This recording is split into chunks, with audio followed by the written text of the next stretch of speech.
Hi guys, tonight we're slipping into the strangely fragrant ancient story of garlic, that tiny white bulb hiding in almost every kitchen, waiting like a little sleeping dragon beneath its papery skin. Have you ever wondered why something so ordinary smells like a warning, tastes like comfort, and somehow followed humanity from smoky caves to palace kitchens tonight?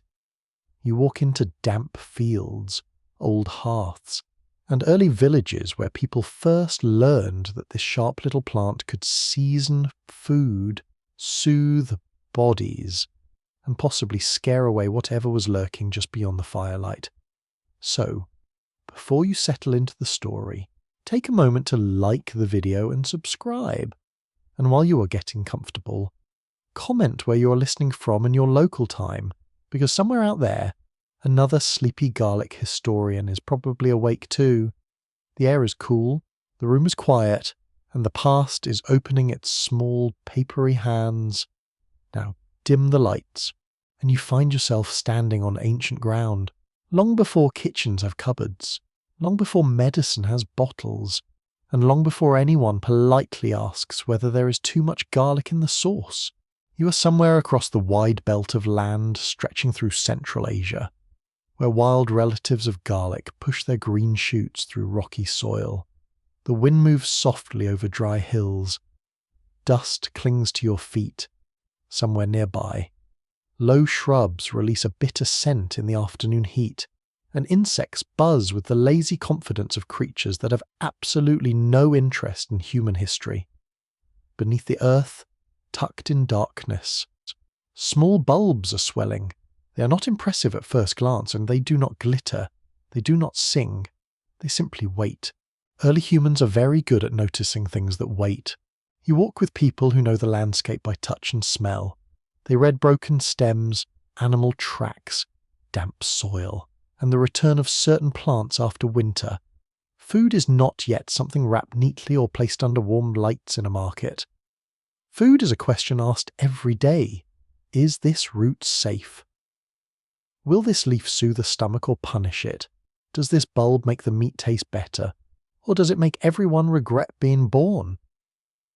These are serious scientific investigations, just with more mud and fewer clipboards. At some point, someone pulls a wild allium from the ground. Perhaps it is not quite the garlic you know now, but a close ancestor, sharp and sulphurous. The skin is thin and dry beneath the fingers. When crushed, it releases a smell that leaps into the nose and refuses to leave politely. You can almost hear the first reaction. A pause, a blink, maybe a cough, maybe laughter. Maybe one brave person tastes it and immediately becomes the most interesting person in the group. The mainstream historical fact is simple and remarkable. Garlic belongs to the allium family alongside onions, leeks, shallots, and chives, and it has been cultivated by humans for thousands of years. Its likely origins is often placed somewhere in Central Asia, though the exact path from wild plant to household companion is not perfectly clear. That uncertainty matters. Garlic did not arrive in history with a label tied around its stem. It crept in quietly, passed from hand to hand, field to field, meal to meal. You kneel near a small fire as evening lowers itself over the land. Smoke curls upward, carrying the smell of roasted meat, damp wool, and crushed plants. Someone has tossed the pungent bulb near warm stones. Its harsh bite softens. The scent changes from aggressive little cave goblin to something rounder, sweeter, almost buttery. You breathe it in. The air feels warmer because of it. Food that might have been plain now becomes memorable. This is one of garlic's oldest powers. It makes survival taste intentional, but taste is only part of the story. Early people were not separating food and medicine the way modern shelves do. A plant that warmed the body, stirred the stomach, sharpened the tongue, and seemed to help a cough or wound might belong to both dinner and healing. You feel the roughness of a woven mat under your hand. You hear someone grinding bulbs with herbs on stone. The paste is strong enough to make eyes water. It might be rubbed onto food. It might be placed near a sore. It might be taken during cold weather, when breath fogs in the morning and sickness travels through families like an unwelcome guest who never brought snacks. Historians still argue whether garlic first became important mainly as food, medicine, ritual protection, or some tangled combination of all three. And honestly, the tangled answer feels very human. You do not have to choose between flavor and fear, between healing and hunger. In an ancient camp, the same plant can sit beside the cooking fire, the sleeping child, the aching elder, and the doorway where people imagine invisible dangers pressing close. The quirky little tidbit is that garlic later became so strongly associated with protection that, in many cultures, people treated its smell almost like a spiritual security system. Long before famous stories of vampires made garlic theatrical, communities used strong-smelling plants as barriers against illness, envy, spirits, and bad luck. It is easy to smile at that now, tucked safely under a blanket. But stand for a moment in a world without microscopes, antibiotics, or streetlights. Strange smells did seem powerful. Decay had a smell. Sickness had a smell. Smoke, herbs, blood, birth, storms, all of them carried meaning in the air. Garlic announced itself like a tiny guardian with terrible breath. You move through a dawn landscape where frost beads on grass. The ground is cold beneath your soles, and the air tastes metallic. People gather plants at the edges of stony slopes. They are learning which bulbs store well, which ones rot, which ones grow again when tucked into earth. Garlic is generous in that quiet, practical way. A bulb divides into cloves, and each clove carries the possibility of another plant. You hold one in your palm. It is small, smooth, curved like a little tooth. It seems almost too modest to matter, but history loves modest things that can be packed, planted, and shared. Cultivation changes the relationship. A wild plant is a discovery. A cultivated plant becomes a companion. You do not merely find it, you make room for it. You remember where it grows. You save the best bulbs. You carry cloves in pouches across hills, valleys, and trade paths. Garlic travels because people travel.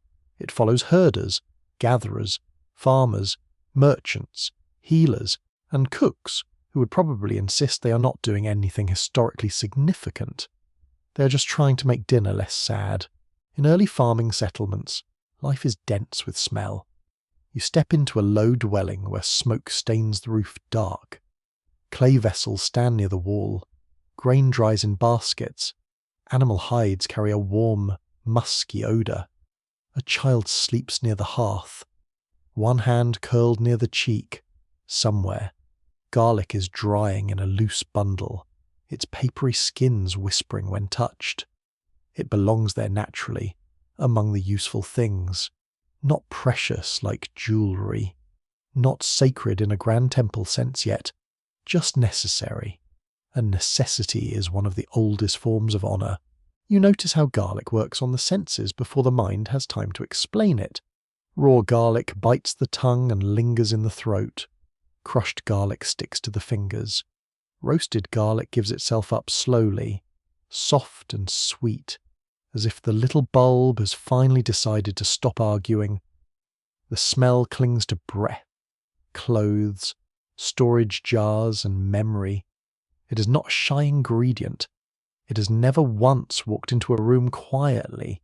Even in the ancient world, it must have divided opinion.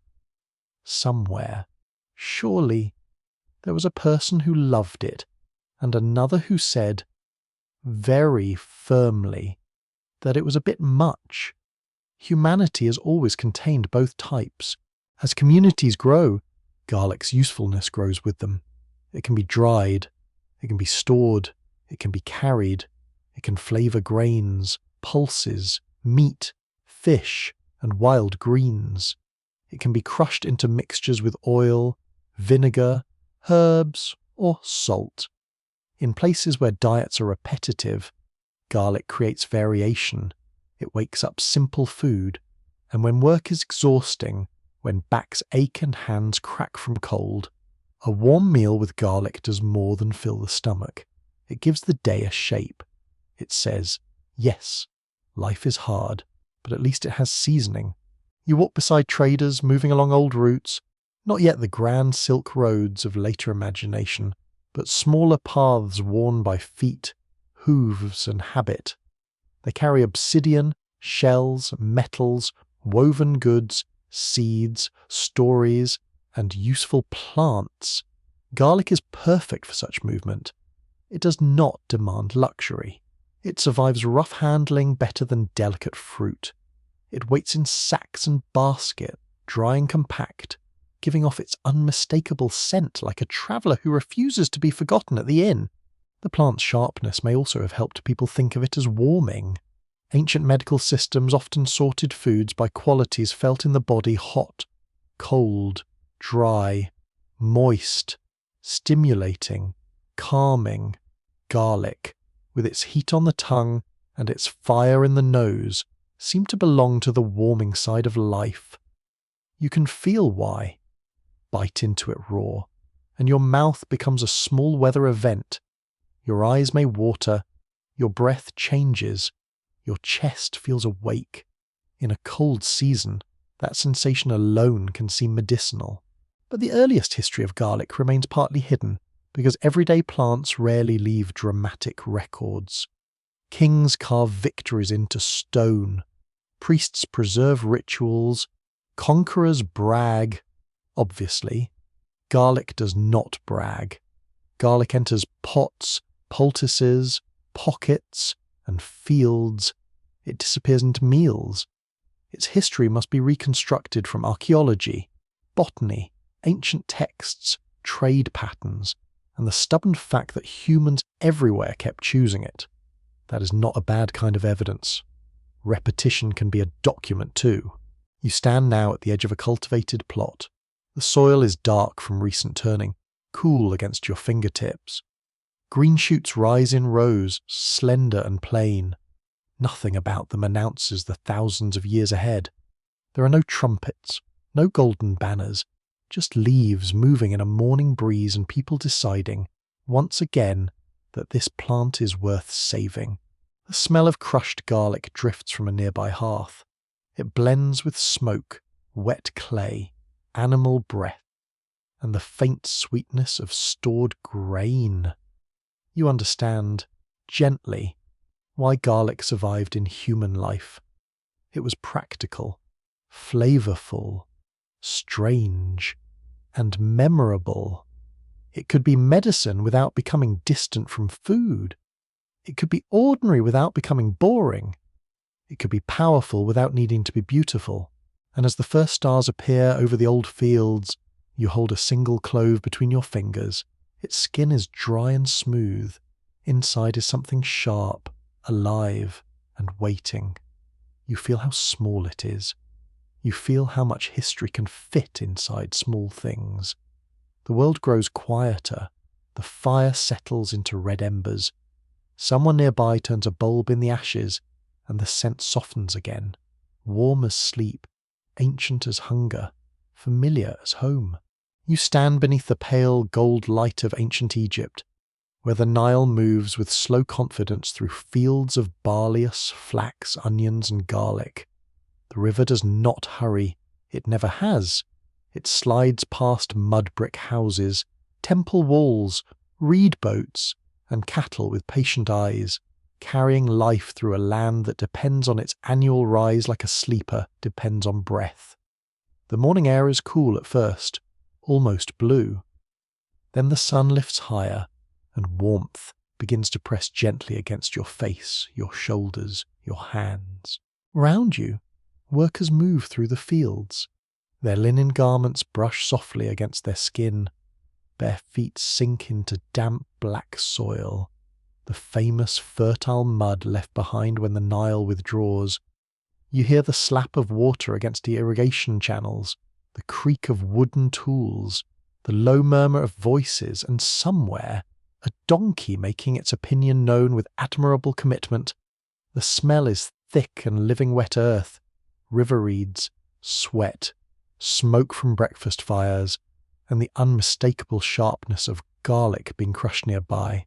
Garlic is not decoration here. It is food, medicine, and strength packed into a bulb small enough to hide in your palm. In ancient Egypt, garlic was widely valued, and later classical writers claimed it was part of the diet of labourers who worked on massive royal projects. Whether every detail of those accounts is tidy and reliable is another matter, because ancient writers did enjoy a dramatic flourish. Very relatable, honestly. But garlic's presence in Egyptian life is not just a rumour drifting around like temple incense. Archaeological finds and written references show that Egyptians knew it, used it, and respected it. You enter a modest worker's home near a settlement. The walls are thick with sun-dried mud, holding a little coolness against the heat outside. A clay oven squats near the courtyard. Flatbread bakes against its inner wall. Lentils simmer in a pot. A woman crushes garlic with salt using a stone, and each push of her wrist releases a smell so bold it practically introduces itself by name. The paste is mixed into food, perhaps with oil or herbs, and the meal becomes stronger, warmer, more satisfying. You sit on a low mat woven from reeds. It scratches lightly against your legs. A bowl is placed near you, simple and earthy. Bread, onions, maybe beans. Perhaps fish if the river has been generous. Garlic lifts the whole meal from plain survival into something with spirit. For people doing heavy labour under the Egyptian sun, flavour is not a small luxury. It helps the body accept another day of work. It makes common food feel alive. A mainstream historical fact rests quietly in this scene. Garlic was part of the ancient Egyptian world, appearing in medical traditions and associated with the nourishment of workers. The famous Ebers Papyrus, one of the great ancient Egyptian medical texts, includes many remedies using plants, and garlic belongs to the broader category of pungent ingredients valued for bodily strength and treatment. Egyptian medicine combined observation, practical treatment, ritual language, and religious belief. To modern eyes, it can look like a cabinet where herbs, spells, bandages, and gods all share the same shelf. Strange, perhaps, but also strangely sensible in a world where illness was both physical experience and spiritual danger. You walk toward a construction site where stone blocks wait like sleeping animals. Men haul, measure, cut, lift, and shout. The air is gritty with limestone dust. It gathers in the nose and settles on skin. Ropes groan under strain. Wooden sledges scrape across prepared tracks. Water is poured to reduce friction. Supervisors call instructions. Scribes watch supplies, and somewhere under a shade cloth. Food rations are counted with careful attention. Grain matters. Beer matters. Onions matter. Garlic matters. There is a popular story that pyramid workers received garlic to keep them strong. It is one of those stories people love because it is vivid, simple, and smells convincing. Some ancient authors, writing long after the earliest pyramids were built, reported that huge sums were spent on onions, garlic, and radishes for labourers. Scholars are not fully agreed on how literally to take those claims, since the reporting comes through later traditions and may compress memory, symbolism, and exaggeration into one tidy anecdote. Still, the idea makes historical sense. Garlic was cheap enough for common use, strong enough to flavour simple rations, and meaningful enough to be remembered. You imagine a tired worker at dusk, hands roughened by rope, shoulders sore from dragging stone. He tears bread with dusty fingers. Garlic stings his tongue. Beer cools his throat. Around him, the settlement exhales. Tools fall silent. Fires begin. The smell of cooking spreads between houses like a soft net. Children chase each other through narrow spaces, their laughter mixing with the cluck of birds and the occasional complaint of goats, who always seem personally offended by civilization. Garlic also enters the world of death, because Egypt does not separate daily life from eternity as neatly as one might expect. Tombs are not only places of endings, They are carefully prepared houses for continuation, food, perfume, jewellery, tools, painted scenes, and offerings accompany the dead into the next life. Garlic has been found in Egyptian burial contexts, including associations with royal tomb goods. The most famous popular claim says cloves were discovered in the tomb of Tutankhamun. Like many famous tomb details, the story is repeated often, and the exact interpretation can be slippery. Was garlic placed as food, as protection, as medicine, as a familiar comfort for the journey beyond breath? Nobody can say with perfect certainty. That is part of the quiet beauty of old objects. A clove in a tomb is small, but it asks large questions. You step into the shade of a temple storeroom. The air is cooler, scented with resin, linen, old wood, and dried plants. Priests move with controlled grace, their shaved heads gleaming softly in lamplight. Offerings are arranged with care: bread, beer, meat, fruit, onions, perhaps garlic. Pungent bulbs belong not only to kitchens but to systems of purity, health, and divine relationship. Yet garlic's strong odour could also complicate things. In some later traditions, priests avoided certain pungent foods before rituals, possibly because strong smells were considered unsuitable for sacred cleanliness. The humble bulb can be both holy helper and social problem. Garlic has range. Here is the quirky tidbit. Small and fragrant ancient Egyptian labourers are said, in later accounts, to have protested when deprived of garlic and onions. Whether this happened exactly as told is uncertain, but it captures something believable. Take away a worker's familiar food, especially the sharp flavours that make repetitive meals bearable, and you may discover the political power of lunch. Revolutions have begun for grander reasons, yes, but never underestimate the mood of hungry people denied seasoning. You leave the storeroom and follow a healer into a cramped room where someone is coughing. The healer's hands are steady. The room smells of sweat, oil, garlic, and smoke from a little lamp.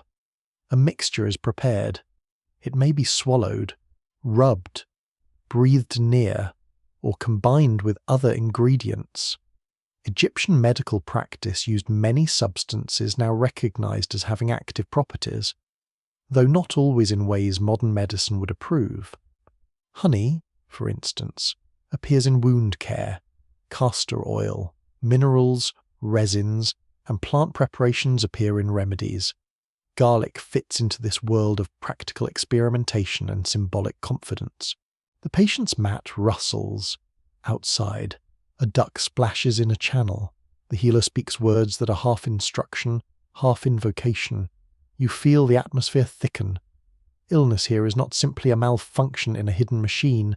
It is imbalance, invasion, bad luck, divine displeasure, bodily weakness, and mystery all at once. Garlic's sharp heat seems like an ally against that mystery. It burns the tongue, it clears the nose, it refuses subtlety. In a sick room, subtlety is not always reassuring. You can feel why garlic mattered. It is not delicate like lotus perfume or expensive like imported incense. It belongs to the working body, the sweating body, the body that hauls stone, kneads dough, nurses children, steers boats, cuts reeds, and wakes before sunrise. It is a plant of effort, a plant of endurance, a plant that says, with no elegance at all, keep going. The Nile evening settles around you. Sunlight turns copper on the water. Birds skim low over the river, and the reeds whisper in the breeze. In a village courtyard, garlic bulbs hang from a beam, their skins dry and pale in the fading light. Someone grinds them for supper. Someone saves them for sickness. Someone places them among offerings. Someone complains about the smell. Because civilization must have balance. You rest your hand against a mud brick wall still warm from the day. Its surface is rough, crumbly, human-made. The world around you is ancient, but not distant. People want strength. They want their families well. They want food that comforts them after labour. They want protection from dangers they can name and dangers they cannot. Garlic answers all of these desires in its odd little way. It is medicine without ceremony, magic without glitter, nourishment without pride. Night comes slowly. Lamps glow in doorways. The river darkens into a ribbon of quiet movement. The scent of garlic lingers over bread and smoke, over hands and bowls, over the tired bodies preparing for sleep. In that scent, sharp yet homely, you feel Egypt not as statues and gold alone, but as kitchens, fields, coughs, jokes, sore muscles, and warm meals shared under a wide, starry sky. You step onto a dusty road in the Greek world, where the morning sun is just beginning to pour honey-coloured light over hills of stone, olive trees, and low white houses. The air is dry enough to make every scent seem sharper. Time grows wild along the path. Goats pick their way over rocks with the serious faces of tiny philosophers. Somewhere in the distance, a rooster announces the dawn as if personally responsible for it. You feel the earth beneath your sandals, gritty and warm already, though the day is young. A breeze moves through silver-green olive leaves, making them shimmer like fish scales. From a nearby courtyard comes the sound of a woman grinding grain, the steady scrape of stone on stone. A child laughs. A dog barks once, then thinks better of making an effort. And from a clay bowl near a cooking fire rises the unmistakable scent of garlic, crushed with herbs and oil, bright enough to wake the nose more effectively than any polite morning greeting. In ancient Greece, garlic is not merely a flavour, it is a tool, a tonic, a little bulb of courage for bodies expected to run, wrestle, march, pray, heal, and endure. You see it in the hands of farmers, physicians, athletes, soldiers, and households where dinner must be simple but not dull. The Greeks inherit many plant traditions from older cultures around the Eastern Mediterranean, but they also give garlic their own meanings. They classify it, argue about it, prescribe it, avoid it, praise it, and complain about its smell. Very Greek. Really. Give a society enough garlic and philosophy, and someone will turn lunch into a debate. You walk toward a gymnasium, where young men train in a courtyard edged with columns. Their bodies shine with oil and sweat. Sand sticks to their skin. The slap of feet on packed earth mixes with the thud of wrestlers hitting the ground, the creak of leather straps, and the clipped instruction of trainers. A runner bends forward, breathing through his mouth. Nearby, someone chews garlic before exercise, believing it will build strength and stamina. This is one of the well-known traditions attached to garlic in Greek life. Athletes were said to use it as a strengthening food, a natural boost for competition.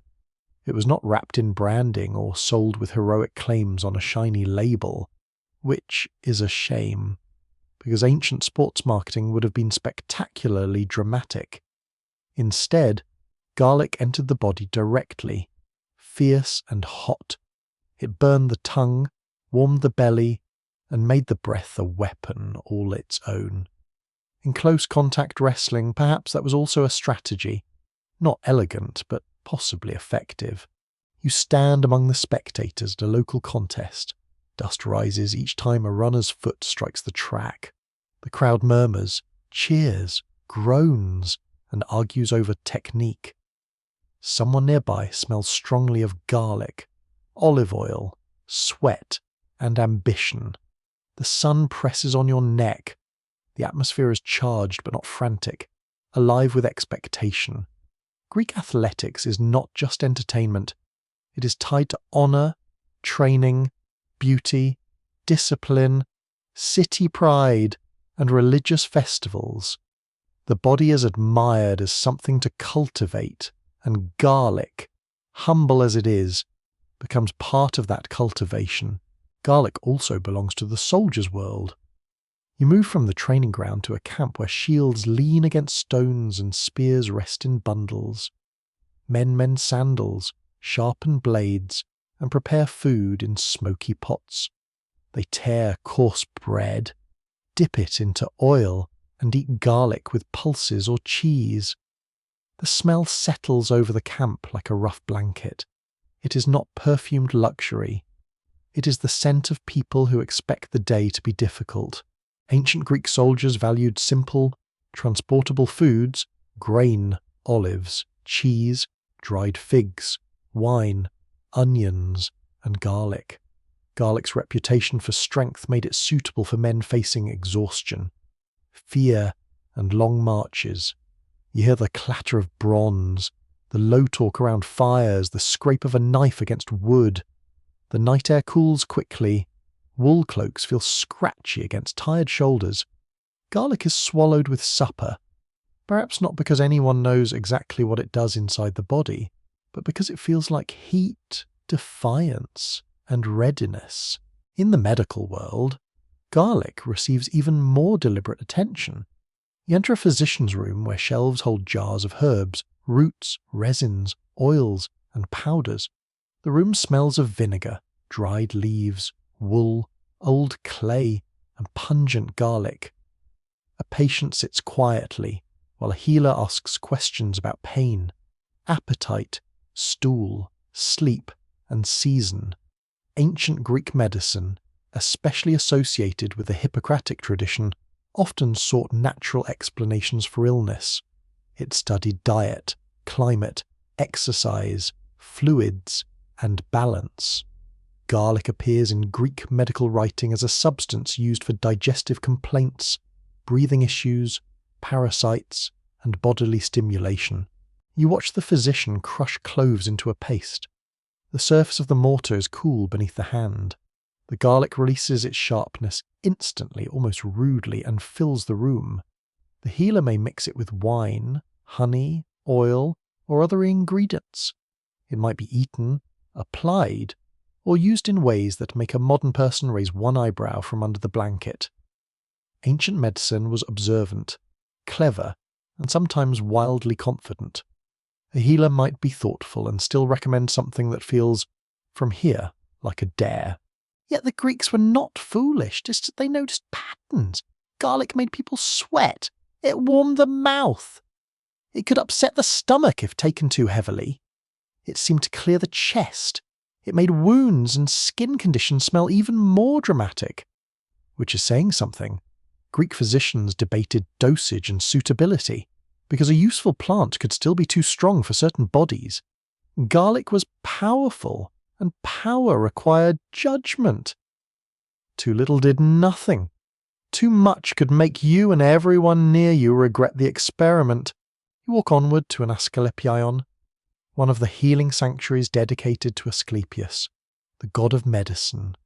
The path is quiet, lined with stone and shaded by trees.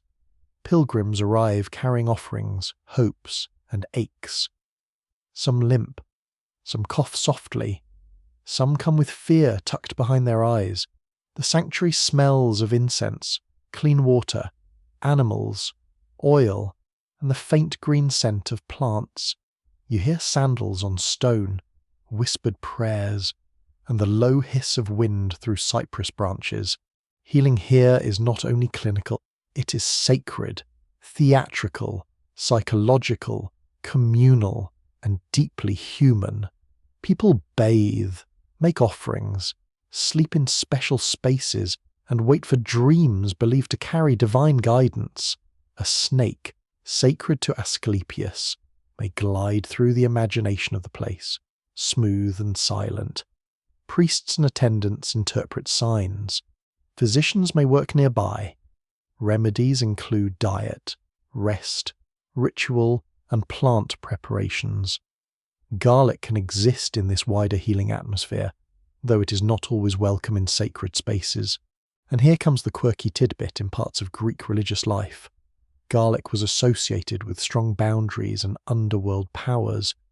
Offerings left for Hecate at crossroads could include pungent foods such as garlic. Imagine a dark road crossing under moonlight, where someone leaves a small meal for a goddess of thresholds, ghosts, and night travel. The smell of garlic rises in the cool air. Dogs bark somewhere unseen. It is practical, eerie, and oddly cosy, like supernatural leftovers. Because garlic was so forceful in smell, it could also mark social difference. It was food of workers and soldiers, of strong bodies and rough appetites. Some elite circles treated it as vulgar, a little too obvious, a little too close to the soil. A refined dinner guest might prefer delicate sauces, fish, honey cakes, and conversation about virtue, while quietly hoping the person beside him had not eaten 6 cloves for courage.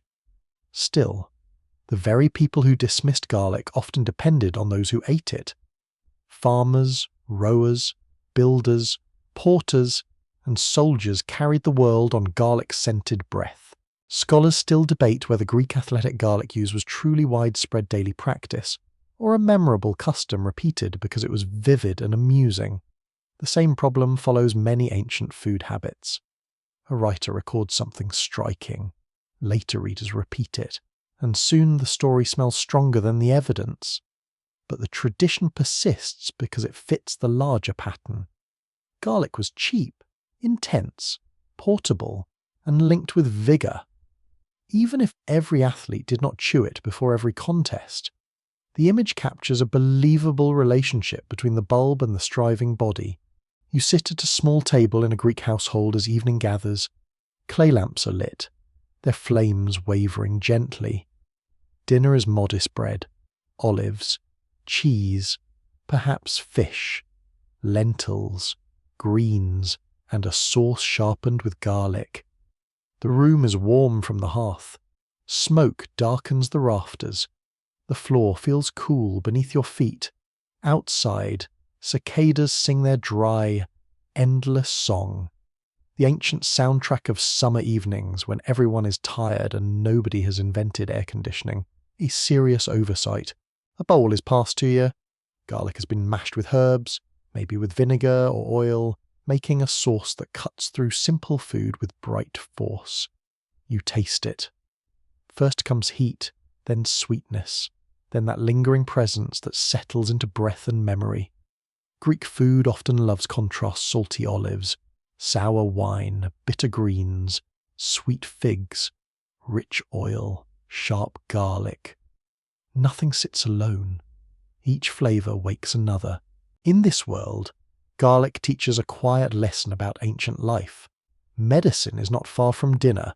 Religion is not far from medicine.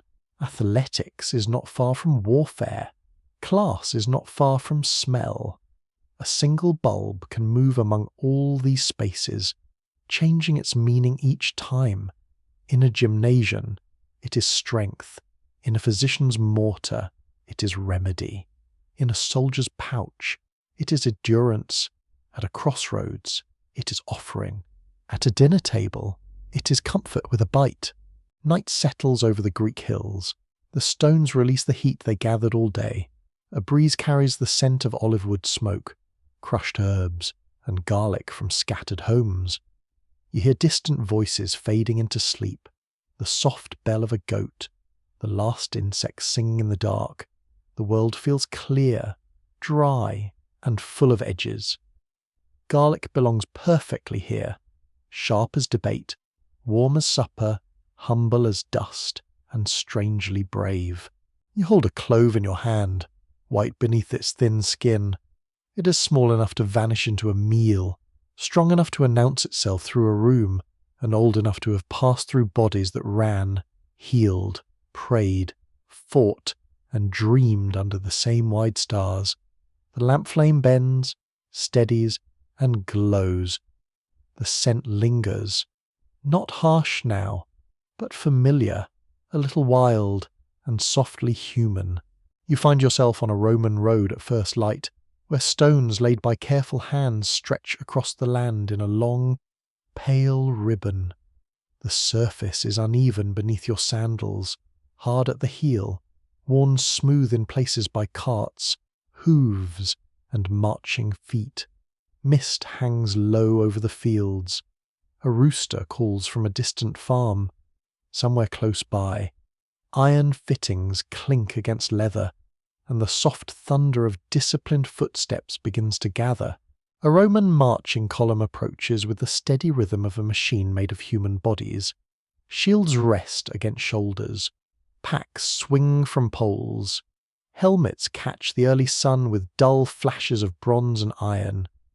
The air smells of damp wool, horse sweat, oiled leather, wood smoke, and breakfast cooked too quickly before departure. Beneath it all comes the homely sting of garlic, rising from a pot of beans near a roadside camp. Rome loves roads, order, lists, boundaries, measurements, and taking things that already exist and organising them until they look official. Garlic fits very nicely into this Roman world. It is practical, it is portable, it grows widely, it flavours humble food without demanding wealth. It can be crushed into oil, mixed with cheese, stirred into beans, eaten with bread, or carried dried in a soldier's kit. A small bulb can travel where fresh vegetables cannot. That alone makes it valuable in an empire held together by movement.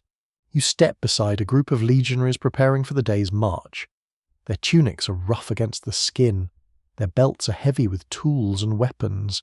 Their packs carry not just military equipment, but the everyday necessities of staying alive: grain, cooking gear, spare sandals, cloak, and small food items that can improve a plain meal. You hear the scrape of a hand mill grinding grain, the hiss of a cooking fire, the low jokes of men who are tired before the sun has done anything dramatic. One soldier takes a piece of hard bread, rubs it with garlic, dips it in oil, and eats with the calm acceptance of someone who has eaten worse.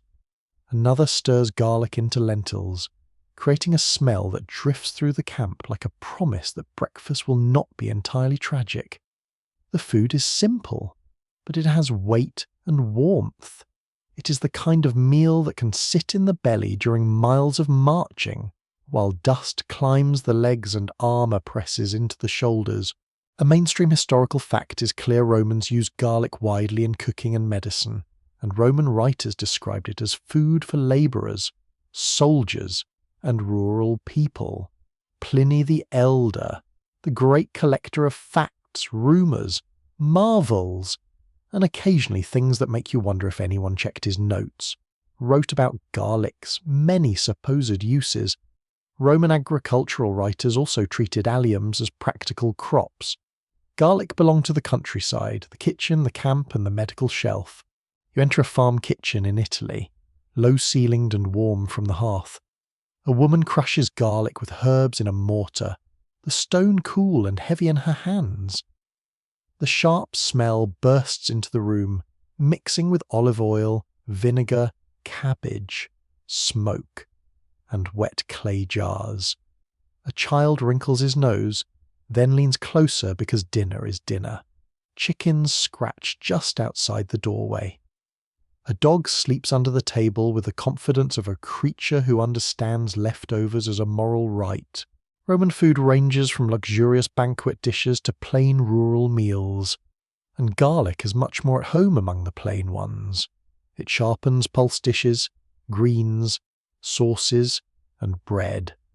One famous rustic preparation, often discussed through poetry and later imagination, is a mixture of garlic, cheese, herbs, oil, and vinegar pounded together into a powerful spread. You can picture it easily: green leaves torn by hand, white cloves crushed into paste, oil shining in the bowl, vinegar cutting the richness, cheese softening the bite. It is not polite food, it is alive, aggressive, and useful. The Romans also connect garlic with bodily strength. Farm workers, sailors, soldiers, and manual labourers rely on foods that do not spoil quickly and do not cost much. Garlic answers both needs. It gives heat to cold meals, flavour to grain, and a sense of vigour that ancient medicine often valued. Roman medical thought inherited much from Greek traditions, but adapted it into a practical world of baths, army camps, urban apartments, rural estates, and crowded streets where smells had strong political opinions. You move into the city of Rome itself. The atmosphere changes at once. Streets are narrow and loud. Cartwheels rattle over paving stones. Vendors call out fish, bread, fruit, oil, wine, and hot food. Laundry drips from upper rooms. Public fountains splash. Somewhere, a mule refuses cooperation. The smell is overwhelming. Baking bread, sewage, incense, sweat, frying oil, damp stone, perfume, smoke, and yes, garlic, rising from taverns and cheap eating places where working people gather. In an insula, a tall apartment block packed with tenants, someone cooks in cramped conditions. The walls hold heat. The floor is gritty.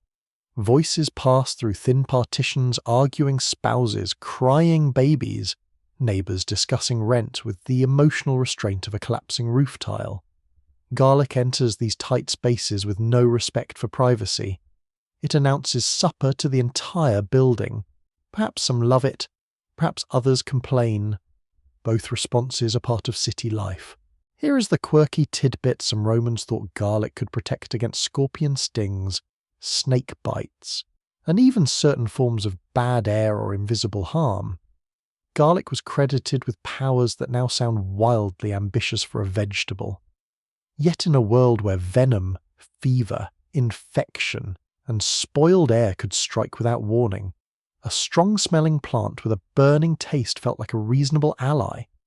If a bulb can make a grown soldier flinch when eaten raw, perhaps it can frighten a scorpion. Ancient logic had its own charm.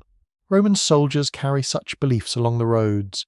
You follow them through provinces where landscapes shift, wet northern forests, dry Spanish hills, Gallic farms, North African towns, Balkan passes, and river forts under grey skies. Garlic moves with them, but it also meets local food traditions. Empire is not only conquest and law, it is kitchens quietly borrowing from one another. A bulb planted near a fort can become part of a village garden. A cook from one region learns a habit from another. A ration becomes a recipe. A remedy becomes a household custom. The road itself helps garlic travel. Roman engineering creates arteries across the empire, linking ports, camps, towns, mines, and markets. Along these routes, goods move in baskets, carts, amphorae, sacks, and memory. Seeds and bulbs are easy passengers. You can tuck garlic into a bag, plant it near a settlement, and return to find it multiplying underground like a very patient secret. It asks little from the traveller except not to be forgotten. You stop at a military fort near the frontier. The air is colder here. Wind presses against timber walls and carries the smell of rain. Boots thud on packed earth. A blacksmith's hammer rings from the workshop. In the barracks, blankets feel coarse. Smoke stings the eyes, and men huddle near a brazier while a pot bubbles with grain, beans, and garlic. Outside the gate, the world feels open and watchful. Inside, the meal creates a pocket of human warmth. Scholars still disagree about how much garlic ordinary Roman soldiers received as formal rations rather than informal additions bought, foraged, grown, or carried personally.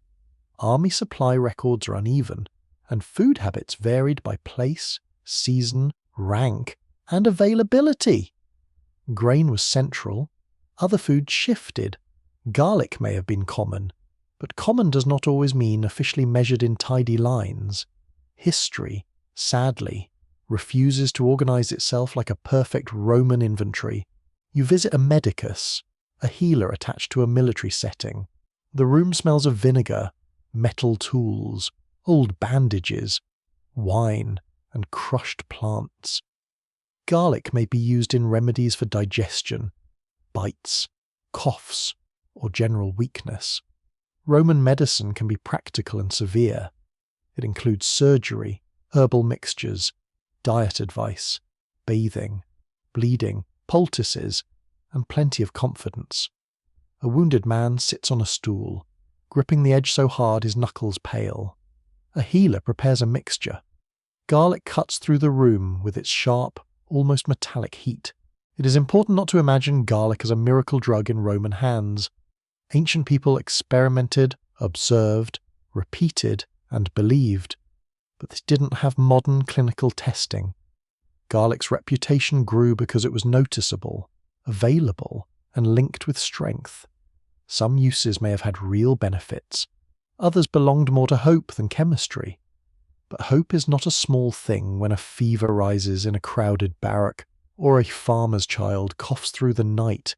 At a rural villa, garlic appears in a different mood. The estate kitchen is busy with servants preparing food for household and workers. Copper pots shine in the firelight. Herbs hang from beams. Amphorae line the wall. Garlic is peeled, chopped, crushed, and dropped into sauces. The papery skins cling to fingers. The knife handle feels smooth from use. The scent blooms with oil in a pan, turning softer, deeper, and almost sweet. Even in a society obsessed with rank, garlic crosses boundaries. It may be mocked as coarse, but it still slips into dishes eaten by people who know very well that flavour has no respect for class. Evening spreads over the Roman road. The marching column has settled into camp. Tents stand in rows. Fires glow low. The day's dust coats skin and cloth. You hear quiet talk, a burst of laughter, a cough, the soft stamp of horses, the pop of damp wood in flame. A pot is passed. Bread breaks. Garlic warms the meal and lingers on every breath. You rest your hand on one of the roadstones. It is cool now, though it held the heat of the sun all day. Beneath your palm is the work of builders, soldiers, surveyors, slaves, engineers, and labourers. Across these stones moved laws, letters, taxes, armies, rumours, and recipes. Garlic went with them, modest and intense, tucked into packs and kitchens, planted in new soils, absorbed into local habits, never asking for a triumphal arch, though honestly it might have deserved one. The night deepens. Stars appear above the camp.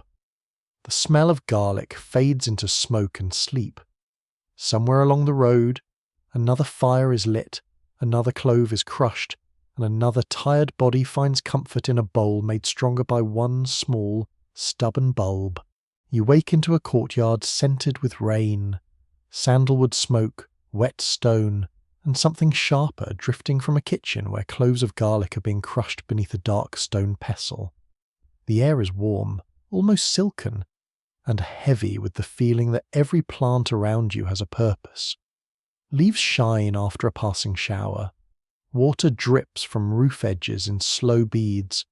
Somewhere beyond the wall, a temple bell sounds once, round and calm, then fades into the murmur of people beginning their day. You are in ancient India, where food, medicine, spirit, season, and body are braided together with extraordinary care. The kitchen is not only a place of hunger, it is a small laboratory, a pharmacy, a family archive, and occasionally a battlefield over how much spice is reasonable. Garlic sits in this world with confidence, though not without controversy. Its smell is bold, its heat is unmistakable, its effect on the body is too noticeable to ignore. A plant like that never becomes merely an ingredient. It becomes an argument. You watch a cook peel cloves beside a low hearth. The skins cling to her fingers like thin paper. She crushes garlic with ginger, cumin, and salt, and the room brightens with scent. Oil warms in a pan. When the paste touches the surface, it sizzles instantly, sending up a cloud of fragrance that feels almost physical against your face. The sound is quick and lively, like tiny applause from the fire. Lentils wait in a clay pot, yellow and soft. Greens rest in a basket. Rice steams nearby, sweet and clean. A mainstream historical fact rests here. Garlic has long held a place in South Asian medical and culinary traditions, including Ayurveda, where it has been described as warming, stimulating, and useful for certain bodily imbalances. Ancient Sanskrit medical texts discuss garlic in relation to digestion, strength, circulation, parasites, and respiratory troubles. The language is not modern biochemistry, of course. It belongs to a system that understands the body through qualities, energies, tissues, and balance. Still, the attention is careful. Garlic is treated as strong medicine, not a casual sprinkle. You step into the shaded room of a healer. Bundles of dried herbs hang from the ceiling. The air smells of ghee, sesame oil, roots, smoke, and stored grain. Copper vessels gleam softly. A patient sits cross-legged on a mat, rubbing his stomach with one hand. The healer asks about appetite, sleep, stools, pain, season, and daily habits. A little garlic may be recommended, perhaps cooked in oil or mixed into food, because raw strength is not always gentle strength. The dose matters, the person matters, the time of year matters. The body is seen as a weather system, and garlic is a warm wind that can help or disturb. Outside, the street is waking fully. You hear cartwheels creak, sandals slap damp earth, merchants call out vegetables, and birds chatter in neem branches. The marketplace is a fabric of colour and sound. Garlic bulbs lie in woven baskets beside onions, turmeric, chilies of later centuries in other settings, gourds, grains, and herbs. Hands test the firmness of bulbs. A buyer lifts one, presses it, smells it, nods. Even when wrapped in dust, garlic has presence. It is humble, but never invisible, a rare social talent. Yet garlic's strength also gives it a spiritual complication. In some Indian religious and philosophical traditions, garlic is grouped with pungent foods believed to inflame desire, restlessness, or heaviness. Certain practitioners, especially those seeking ritual purity, meditation, or disciplined calm, avoid it along with onions. Not everyone agrees, and practice varies widely across regions, sects, households, and eras. Still, you feel the tension clearly. The same bulb that helps a tired body may be considered too stimulating for a quiet mind. Garlic is useful, but perhaps not invited to every sacred meal. It is the guest who brings energy when the room requested silence. Here is the quirky tidbit. With a little moonlight on it, some old South Asian stories connect garlic with drops of immortal nectar or with powerful beings, giving the bulb an origin that is half divine accident, half cosmic kitchen spill. In one popular strand of legend, garlic is linked to the aftermath of a heavenly struggle over Amrita, the nectar of immortality. Such stories are not botany, obviously, unless your garden is far more dramatic than average, but they show how strongly people sensed garlic's potency, a plant that burns, heals, smells, excites, and endures practically begs for a mythic backstory. You move eastward in feeling, across mountains, trade paths, monasteries, farms, and river valleys, into the long medical civilization of China. The atmosphere changes, the air cools, mist lies over terraced fields, bamboo leaves tremble in a faint breeze. You hear water moving through irrigation channels, the tap of a wooden ladle, the rustle of silk sleeves, the distant bark of a dog somewhere among tiled roofs. In a kitchen, garlic is sliced with a small knife, its smell rising clean and hot against the damp morning. Chinese traditions have used garlic for many centuries, both as food and as medicine. It appears in the broader world of materia medica, dietetics, and household remedies. Chinese medical thought often considers flavour, thermal nature, organ systems, movement of qi, and the body's relationship with weather and environment. Garlic, with its pungency and warmth, fits into a category of substances that disperse, stimulate, and transform. It may be used for digestive sluggishness, certain infections as understood traditionally, parasites, and cold conditions. Again, this is not a modern laboratory speaking. It is another elegant map of the body, drawn by observation, philosophy, and long practice. You enter a modest Chinese household at dusk. The walls are plastered, the floor cool beneath your feet. A clay stove glows red. Steam rises from a bamboo basket. Greens are washed in a basin, their leaves squeaking softly under the water. Garlic hits hot oil, and the scent blooms through the room, vivid enough to make the stomach remember it has opinions. The cook adds greens, and they hiss as moisture meets heat. The sound is soft and lively. A rainstorm inside a wok. In this setting, garlic is not always the star. It is often the beginning, the bass note, the spark that wakes the dish. It slips into sauces, pickles, broths, stir-fries, and medicinal foods. It stands beside ginger and scallions, those other aromatic companions that have done more for human morale than many official policies. You lean closer to the stove, feeling heat on your cheeks, hearing the scrape of metal against iron, smelling a balance of smoke, oil, vegetable sweetness, and garlic's bright bite. Monastic life adds another layer. In some Buddhist traditions across Asia, garlic and related pungent plants are avoided by monks and serious practitioners, partly because they are believed to disturb meditation, stimulate the senses, or offend others with strong breath during communal practice. This is one of garlic's funniest and most revealing problems. It can nourish the body and sabotage the serenity of the room. A monk seeking stillness may decide that enlightenment is difficult enough, without everyone exhaling roasted cloves during chanting.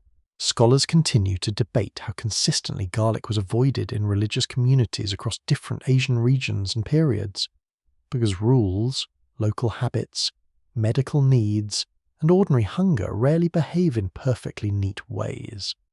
A monastic code may say one thing, a village kitchen near the monastery may say another, a sick monk may need medicine, a travelling pilgrim may accept what is offered. History is full of rules, exceptions, and people quietly doing their best. You pass through a mountain monastery at twilight. Incense smoke curls in blue threads. Wooden floors feel smooth and cool under bare feet. Prayer wheels turn with low, soft clicks. In the kitchen, the food is plain, perhaps rice, greens, beans, tea. No garlic scent rises there, only steam and wood smoke. The quiet is deep enough to feel textured. You understand why a strong bulb might seem like a disturbance. Its smell insists. It pulls the mind toward appetite, heat, memory, and the body. For some paths, that is exactly the point to avoid. Then you descend into a village, and garlic returns immediately, cheerful and unapologetic. It hangs in braided ropes from rafters. It sits in jars of vinegar. It is crushed into sauces, fried with vegetables, simmered with meat, and taken during cold weather when noses run and joints ache. The village does not reject stillness, but it has children to feed, elders to care for, fields to tend, and winters to survive. Garlic belongs to that practical holiness, the sacred work of keeping people alive. You feel a woven basket press against your hip as you carry bulbs from a field. The soil is dry on top and damp beneath, crumbling between your fingers. Green stalks have been pulled and tied. The bulbs are left to cure where air can move around them. Their skins turn pale and papery. Wind slides through the drying shed with a soft whisper. The smell is earthy at first, then sharper when a clove is bruised. A rooster scratches nearby. Someone laughs from the doorway. The whole scene is ordinary, which is exactly why it matters. Across Asia, garlic gains meaning through repetition. It is planted, harvested, dried, cooked, prescribed, restricted, praised, and avoided. It appears in medical manuals and household habits. It helps shape soups, pickles, curries, sauces, greens, meats, and remedies. It warms bellies in cold regions and sharpens food in humid ones. It is both welcomed and disciplined, desired and suspected. Few plants manage such a complicated social life without even having leaves worth admiring. Night settles softly over the fields. The sky turns deep blue. Lamps glow behind paper or cloth screens. A final meal is prepared somewhere nearby, and garlic rises into the cooling air, mingling with rice steam, rain-damp earth, smoke, and the sweet, faint scent of flowering trees. You breathe it in and sense the great paradox of the bulb. It can belong to healers and cooks, farmers and monks, myth and medicine, desire and restraint. A clove rests in your palm, smooth, pale, and curved. It feels small, almost weightless. Yet within it lives heat, story, nourishment, argument, and memory. Asia does not give garlic one meaning. It gives it many, layered like the skins around the bulb itself. You close your fingers gently around it, and the scent lingers on your hand, warm and sharp in the quiet night. You step into a medieval village just as evening gathers in the folds of the thatched roofs. The sky is dim violet. The road is soft with mud, and your boots make a quiet sucking sound with every careful step. Smoke rises from low cottages, turning blue as it drifts past bare branches. Somewhere, a bell rings from a small church, not grandly, not like a cathedral announcing the end of the world, just steadily enough to remind everyone that time belongs partly to God, partly to labour, and partly to whoever remembers to feed the pig. The air is crowded with scent. Wood smoke hangs close to the ground. Damp straw smells sweet and stale. Chickens scratch in the yard. A cow shifts heavily in a byre, warm animal breath clouding the cool air. And from a cottage doorway comes the sharp, familiar smell of garlic hanging in braided ropes beside onions, herbs, and dried beans. Its papery skins rustle softly when the wind slips through the cracks. You reach out and touch one bulb. It is dry and cool under your fingers, light as a secret, strong as a warning. In medieval Europe, garlic belongs to the household first. It is grown in garden plots, stored for winter, cooked in stews, crushed into sauces, mixed with cheese, and used in remedies passed between monks, healers, midwives, cooks, and neighbours who always seem to know exactly what everyone else is doing. Garlic is ordinary, but in a world where ordinary things must work very hard, ordinary can become powerful. Bread must fill, wool must warm, smoke must preserve meat, herbs must comfort the sick. Garlic must do several jobs at once, because medieval life is not known for generous staffing. You enter a kitchen where the fire is low and orange. The ceiling beams are dark with years of smoke. A pot hangs over the flames, bubbling with cabbage, leeks, barley, perhaps a little pork if the household is fortunate. The floor is packed earth, cool and slightly damp beneath your feet. A woman crushes garlic with salt and herbs on a wooden board, using the flat side of a knife. The smell blooms instantly, fierce and bright, cutting through the heaviness of smoke and boiling greens. She adds the garlic near the end, because even here, even without written recipes in every kitchen, people know what heat does. Too early, and the flavour may fade into the pot. Too late, and it bites like a rude guest. Just right, and the stew becomes warmer, deeper, more alive. A child leans over the bowl and inhales. An older man mutters that it will keep sickness away. Someone else says it will keep people away too, which is not entirely false.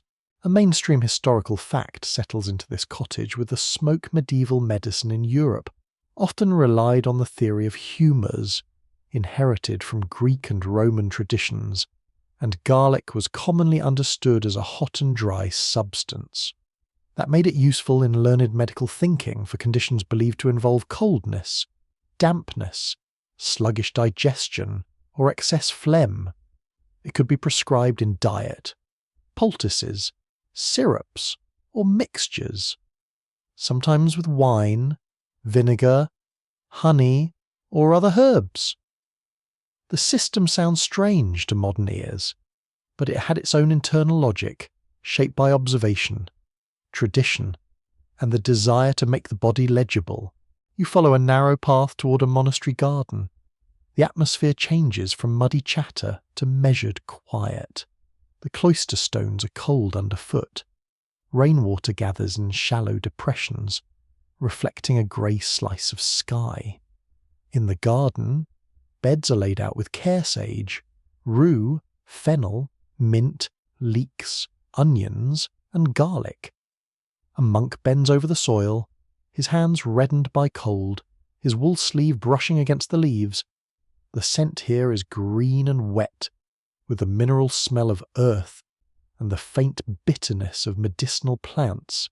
Monasteries preserve and copy medical texts, grow useful herbs, tend infirmaries, and offer care to their communities. The monk's garden is a place of prayer, work, and practical knowledge. Garlic grows there not as a dramatic miracle, but as a dependable companion. It can be eaten during cold months, given to someone with a cough, used for worms, applied to skin problems, or recommended for digestion. The exact remedy depends on the book, the region, the healer, and the patient's constitution. Medieval care is local, layered, and sometimes rather optimistic about how much one clove can accomplish. Inside the infirmary, the room smells of wool blankets, vinegar, wax, stale breath, dried herbs, and garlic steeping in warm liquid. A sick man lies under a rough coverlet. Rain taps lightly against the shutters. A brother murmurs a prayer, while another prepares a mixture. The atmosphere is tender, but not sentimental. Illness is common. Pain is familiar. Care is hands-on, slow, and often uncertain. You hear the scrape of a spoon against a cup, the faint cough of the patient, the whisper of sandals on stone. Garlic's heat makes sense in this world. It feels active. It warms the tongue and chest. It stirs the stomach. Its smell pushes into the air as if fighting something invisible. For people who believe disease could arise from imbalance, corrupted air, spiritual danger, contagion, poor diet, cold moisture, divine judgment, or all of these at once, garlic offered a kind of force. It was not gentle, exactly. It was a small edible shove. Then you step into a street during a season of fear. The weather is close and damp. Doors are half shut. Voices lower when sickness is mentioned. In towns and villages struck by epidemic disease, people use whatever protections they can gather: prayer, quarantine when authorities enforce it, flight when possible, smoke, vinegar, herbs, charms, saints' relics, and pungent plants. Garlic may be carried, eaten, hung, or rubbed near doorways, especially where people believe foul air carries illness. The idea of miasma, or dangerous corrupted air, gives strong odours a special role. If bad air harms, perhaps sharp air can resist.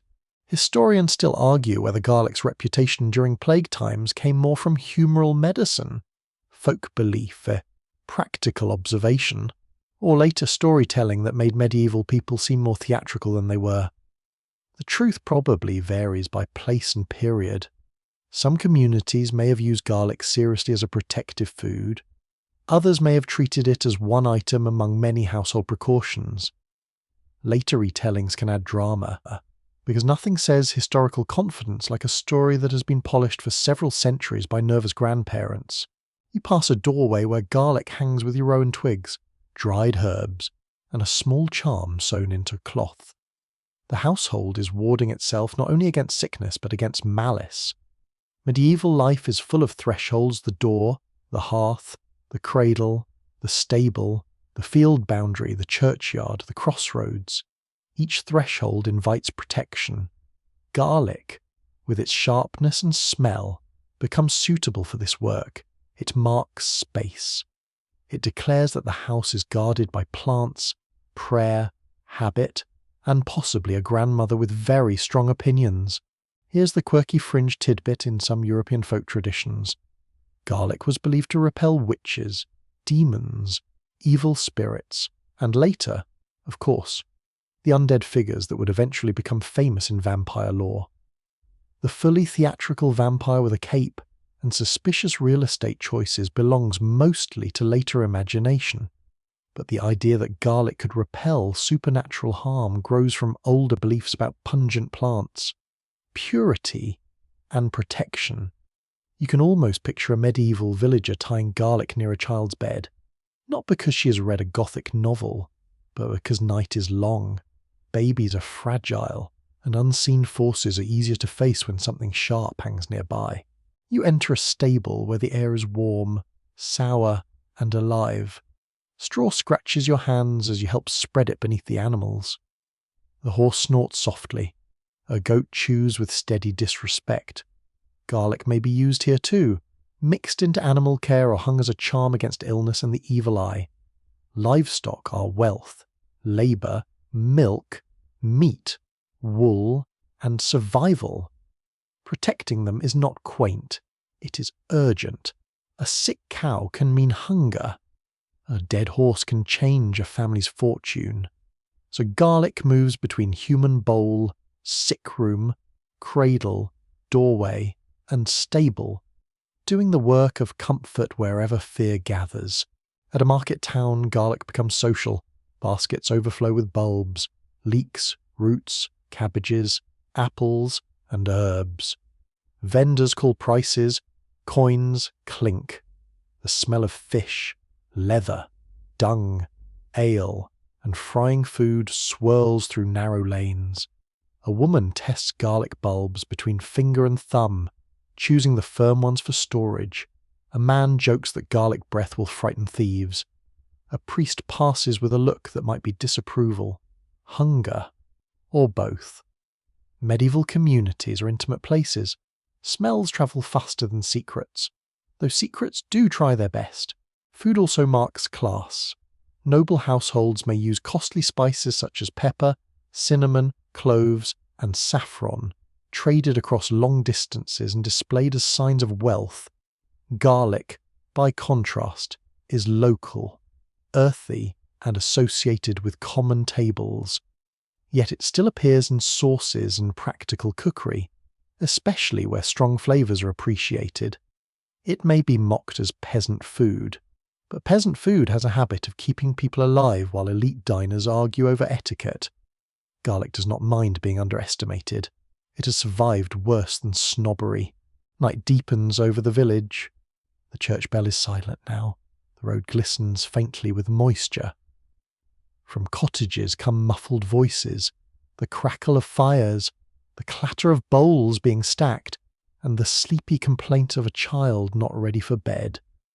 Garlic hangs near rafters, by doors, over hearths, in storerooms, and perhaps near the bed of someone coughing under blankets.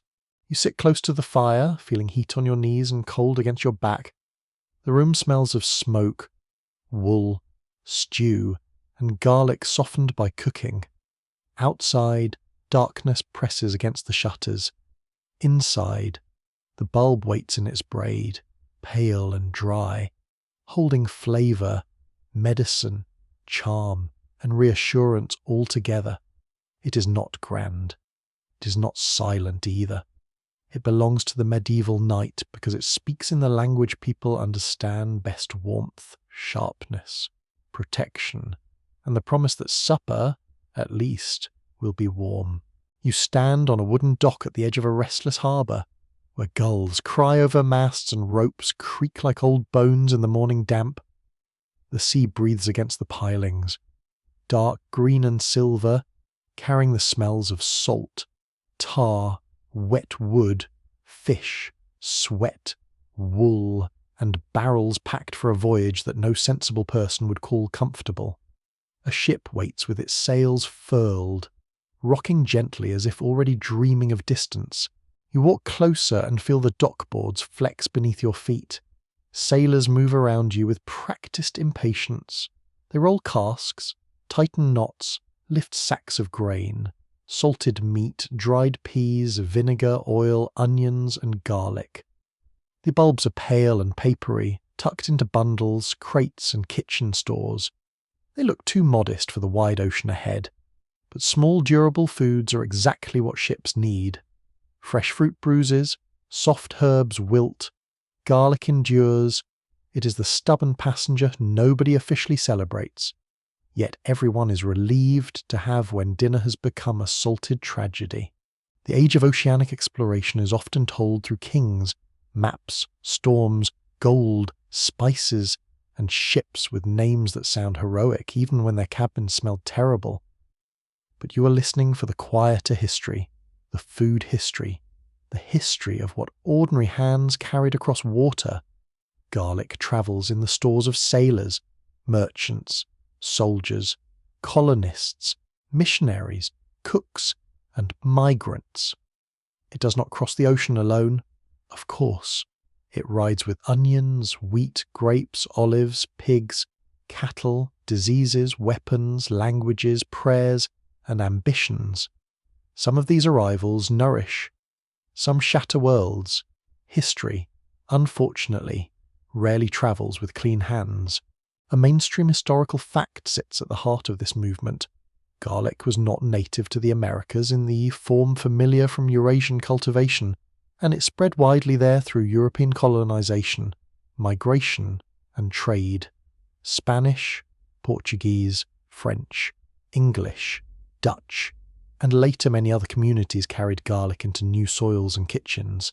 It entered colonial farms, mission gardens, urban markets, plantation cooking, sailor stews, and the recipes of displaced peoples who had to rebuild foodways under harsh conditions. You step aboard the ship. The deck is damp beneath your palm. The rigging hums softly in the wind. Below, the air is close and stale. A layered cloud of bilge water, tar, damp rope, unwashed bodies, salted fish, and garlic hanging near the galley. The cook works in cramped space, balancing against the roll of the vessel. A pot swings from a hook. Peas soften slowly. Salt meat is rinsed and chopped. Garlic is crushed with the heel of a knife, releasing a bright sting that cuts through the ship's heavy air like a candle in fog. The sailors eat from wooden bowls. The food is plain, but garlic makes it feel less defeated. It sharpens beans, fish, and biscuit softened in broth. It mixes with vinegar and oil, creating rough sauces that wake the mouth after too many days of salt. On long voyages, monotony becomes its own kind of suffering. The same creak of timber, the same cramped berth, the same grey horizon, the same meal that could depress even a cheerful monk. Garlic gives variety where variety is scarce. You hear the sea slap the hull through the night, hammocks sway, men mutter in sleep. A rat skitters somewhere it should not be, which is most places. The air feels wet against your skin, and your blanket smells of wool and salt. On a voyage, the body is never fully comfortable. Skin chafes, teeth ache, stomachs rebel. Fear rises when storms gather. Sickness moves quickly in tight quarters. Garlic, with its old reputation for strength and cleansing, becomes part of the shipboard idea of protection. It is food, but also reassurance. Here's the quirky tidbit in some maritime folk traditions. Strong-smelling foods like garlic were carried not only for health and flavour, but also as small defences against bad luck, evil influences, and the invisible dangers of travel. A sailor might trust a clove in the pocket, a charm at the mast, a prayer under the breath, and a cook who does not ruin the stew was garlic truly believed to calm storms, not in any tidy universal way. But in a world where wind could tear the mast and hunger could make men desperate, a pungent charm did not seem unreasonable. The ocean is large. People reach for small certainties. You arrive at a Caribbean port under a hot white sky. The air is humid and dense with sugar, smoke, sweat, seaweed, fruit, spices, and the sour smell of barrels left too long in the sun. Palms lift in the distance. The marketplace is loud with many languages: Spanish, Portuguese, French, Dutch, English, African tongues, indigenous languages, and creoles growing in the pressure and creativity of colonial life. Garlic appears on tables beside cassava, plantains, peppers, maize, beans, fish, and meats. It enters kitchens where worlds are colliding, often violently, sometimes beautifully in the pot, even when the world outside is cruel. You move through a colonial kitchen. The floor is packed earth, warm beneath your feet. A cook crushes garlic with salt in a mortar. Another person chops herbs and peppers. Oil heats in a pan, and when garlic touches it, the smell rises instantly, rich and commanding. It mingles with annatto, citrus, smoke, and meat. Food here is shaped by survival under empire indigenous ingredients, African knowledge, European livestock and crops, forced labour, scarcity, adaptation, and memory. Garlic becomes one of many tools used to make new cuisines under conditions nobody should romanticize too easily. On plantations, in port towns, and in free communities, garlic crosses into dishes built from necessity and inheritance. Enslaved Africans and their descendants transform limited rations and local ingredients with skill that deserves more honour than history often grants. Garlic joins peppers, onions, greens, okra, rice, beans, and fish in foodways that carry both pain and creativity. You hear the rhythmic chop of a knife on wood. You smell smoke from an outdoor hearth. You feel heat rising from coals against your knees. A stew thickens slowly, and garlic helps bind many origins into one meal. Across the Atlantic, ships continue moving. Garlic travels to Brazil, Mexico, Peru, the Caribbean, North American colonies, and inland settlements. It also moves the other way in recipes and habits altered by new ingredients. Tomatoes, chilies, potatoes, maize, and beans transform Eurasian cooking after crossing oceans. Garlic meets these newcomers eagerly, like an old gossip delighted by fresh material. Tomato and garlic become partners in sauces. Garlic and chili become heat upon heat. Garlic and beans become comfort with a backbone. The bulb is adaptable because it does not demand the centre. It can lead or support, shout or hum. You step into a mission garden in the Americas, where rows of European herbs and vegetables grow beside local plants. The soil smells different from Mediterranean earth, richer in some places, sandy in others, unfamiliar to the hands that plant it. Garlic cloves are pressed into ground near onions, cabbages, and medicinal herbs. Bells ring from a chapel. The air holds incense, dust, animal dung, and cooking smoke. Mission gardens become sites of instruction, control, exchange, and botanical experimentation. Garlic grows quietly within these complicated spaces. Researchers still debate how quickly garlic was adopted by indigenous communities in different regions, because written records often focus on European observers and ignore the choices, adaptations, and refusals of local people. Some communities may have incorporated it into cooking or medicine where it suited existing practices. Others may have used it mainly through colonial markets or mission settings. The evidence is uneven, and food history often hides in the hands of people who were not invited to write official reports. You follow migrants leaving Europe in later centuries, crossing oceans with trunks, bundles, seeds, recipes, and grief. The ship is larger now, but still crowded. Families huddle together under rough blankets. A mother keeps a small bag of garlic among her belongings. not as treasure in the golden sense, but as something more intimate, the smell of home. When land disappears behind the horizon, familiar food becomes a portable homeland. A clove can carry a village kitchen, a grandmother's hands, a harvest field, a feast day, and the ordinary comfort of soup at dusk. In North American cities, garlic enters immigrant neighborhoods through Italian, Jewish, Greek, Chinese, Lebanese, Armenian, Polish, Mexican, and many other kitchens. It is roasted, fried, pickled, pounded, minced, and simmered. It perfumes stairwells and back rooms. It also meets suspicion. In some English-speaking middle-class circles, garlic is treated for a time as foreign, excessive, or socially daring. There are polite people who fear it will ruin the breath and possibly civilization. Garlic survives this judgment with admirable indifference. You walk down a city street in the evening. Tenement windows glow. A cart rattles over stones. From one doorway comes garlic frying in olive oil. From another, garlic simmering in chicken soup. From another, garlic crushed into beans. The smells overlap but do not erase one another. They form a map of migration, hardship, work, longing, and adaptation. You touch a brick wall, still warm from the day. You hear voices rising from open windows, tired and laughing, switching languages mid-sentence as families do when life stretches across places. By the docks again. Sacks are unloaded under lantern light. Garlic has become both cargo and memory. It moves with empire, yes, but also with refugees, merchants, sailors, cooks, and families who plant what they can in unfamiliar soil.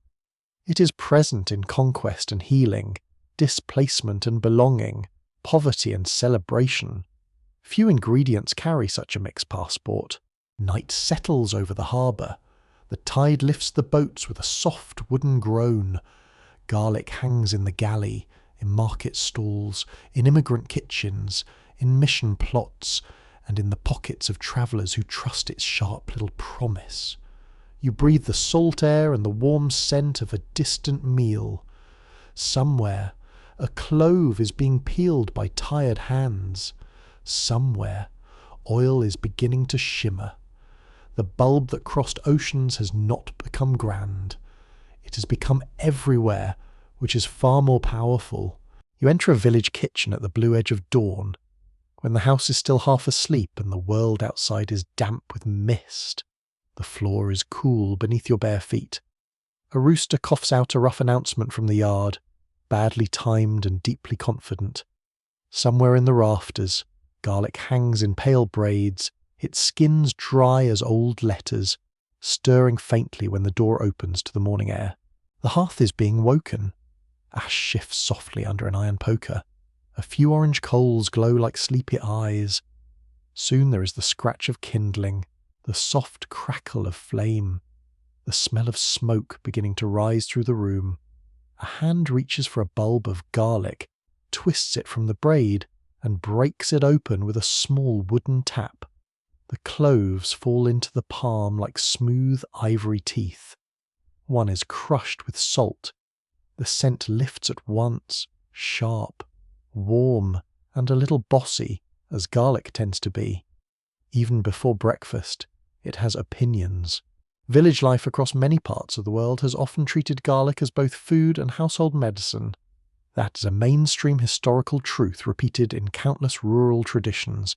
Garlic has been used in home remedies for coughs, colds, stomach troubles, parasites, wounds, fatigue, and seasonal weakness. The details vary by region, climate, faith, and family memory, but the pattern is familiar.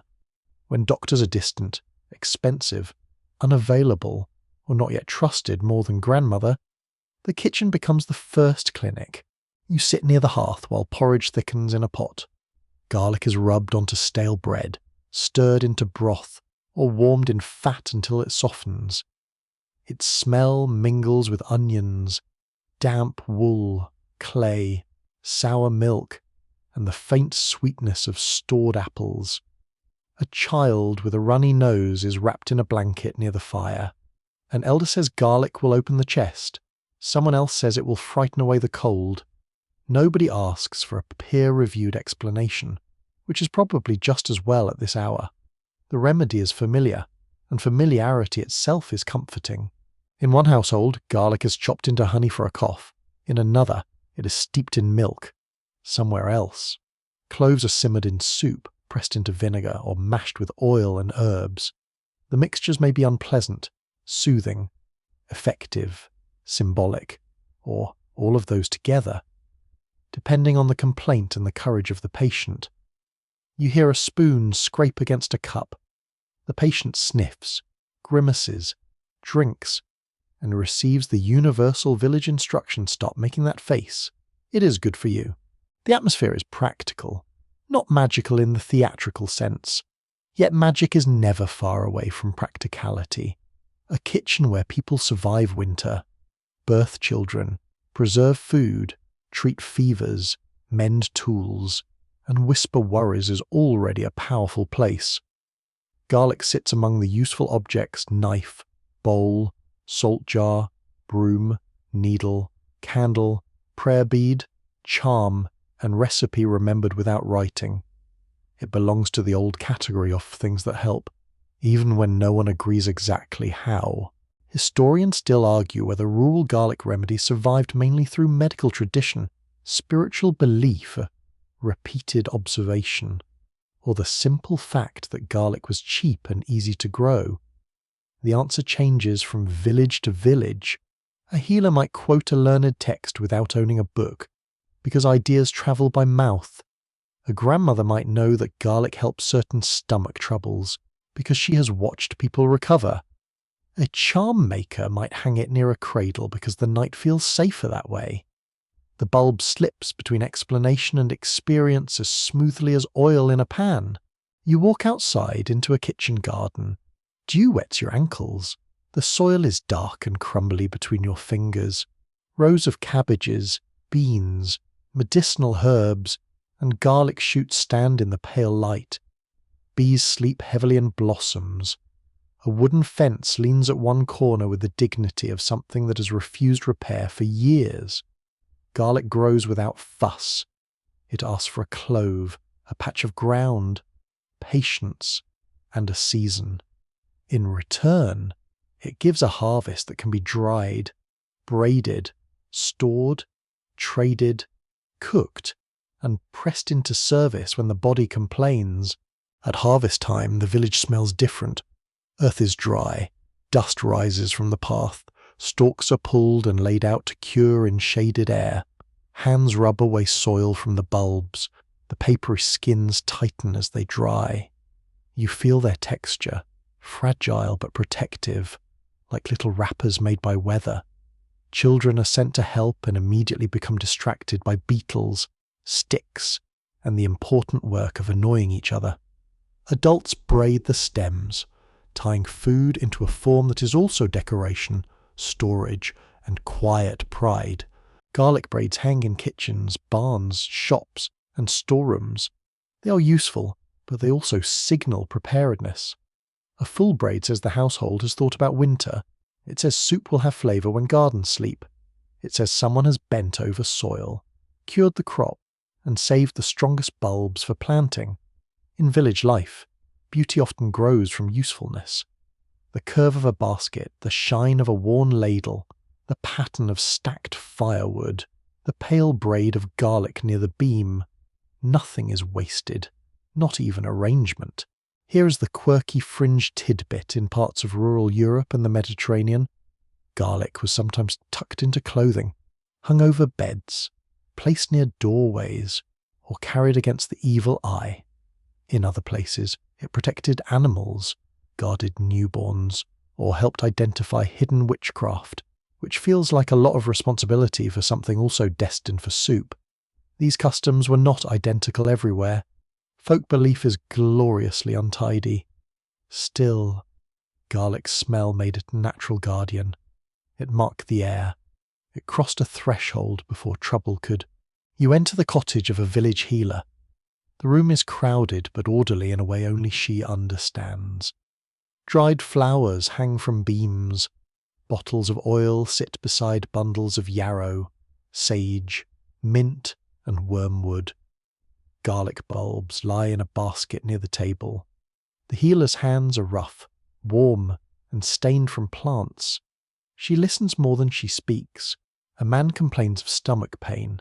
A mother asks about a child's cough. An old woman wants something for aching joints, and also, quietly, for loneliness. Though no herb cures that cleanly, garlic is crushed with other ingredients. The mortar gives a dull, steady sound. Stone against stone. Breath against silence.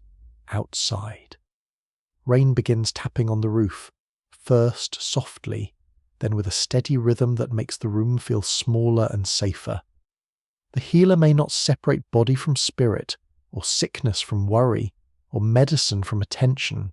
A remedy is made, but so is a moment of being cared for. Garlic smell fills the space, sharp enough to seem active, homely enough to seem kind. In many rural kitchens, garlic also becomes preservation's companion. It is packed with vegetables in brine, added to sausages, rubbed on meat, stirred into vinegar, and mixed into sauces meant to last beyond one meal. Salt, smoke, drying, fermentation, and acidity do the heavy work, but garlic brings flavour and a sense of protection. You watch cucumbers sink under cloudy brine with cloves tucked among dill and leaves. You smell vinegar sting the nose. You hear jars settle on a shelf. The kitchen is storing summer against the lean months, one sharp clove at a time. Food and medicine meet again at supper. A pot of beans thickens slowly. Garlic and herbs are fried in a little fat, then poured in with a hiss. The whole room changes. People come closer without admitting that the smell summoned them. Bowls are filled, bread is torn, the benches are hard, the table scarred, the light low and yellow. Outside, rain runs down the window. Inside, garlic softens into warmth. Village recipes are often measured by memory. A pinch, a handful, enough. Not too much, until it smells right. You learn by watching wrists and hearing corrections. More salt, lower fire. Do not burn the garlic. Seriously, do not burn it. Burned garlic turns bitter, and suddenly supper tastes like a small domestic tragedy. The lesson is simple, but profound. Strong things must be handled with care. You notice how often garlic belongs to women's knowledge, though men grow it, sell it, prescribe it, and eat it with great seriousness. In countless homes, women preserve the practical memory of what to cook for fever, what to feed a woman after birth, what to rub on a bite, what to add to broth when winter coughs arrive. This knowledge is rarely carved in stone. It lives in gestures, warnings, recipes, jokes, and the sentence. My mother did it this way. Night settles. The village quiets under wet darkness. A baby turns in sleep. A dog sighs near the fire. Garlic braids hang above the hearth. Pale shapes in flickering light, watching over soup. Sickness, gossip, hunger, and healing. You breathe in smoke, rain, wool, broth, and the softened sweetness of cooked cloves. The kitchen feels like the center of the world, not because it is grand, but because life keeps returning here. People come in cold, hungry, frightened, feverish, tired, or simply human. Garlic meets them all without ceremony. It burns a little, warms a little, lingers a little too long, and somehow becomes part of the memory of being cared for. The fire lowers. The room grows quiet. In the rafters, the papery skins whisper faintly, as if the old household medicine is breathing with the house itself. You enter a quiet laboratory at night, where the lights are low and clean, glassware catches small reflections like trapped stars. Outside the windows, the world is dark and still. Inside, The air smells of metal benches, paper labels, distilled water, latex gloves, and, unmistakably, crushed garlic. Even science cannot make garlic behave politely. It slips through sealed containers, clings to fingertips, lingers in the hallway, and announces that serious research is happening with the elegance of a trumpet in a library. You stand beside a work table where a fresh bulb rests under a bright lamp. Its papery skin looks ordinary, almost shy, though nobody is fooled. A researcher separates the cloves, peels one, and places it on a cutting board. The knife presses down. The clove cracks. In that small injury, chemistry wakes. This is one of garlic's most important mainstream scientific facts when fresh garlic is crushed or chopped.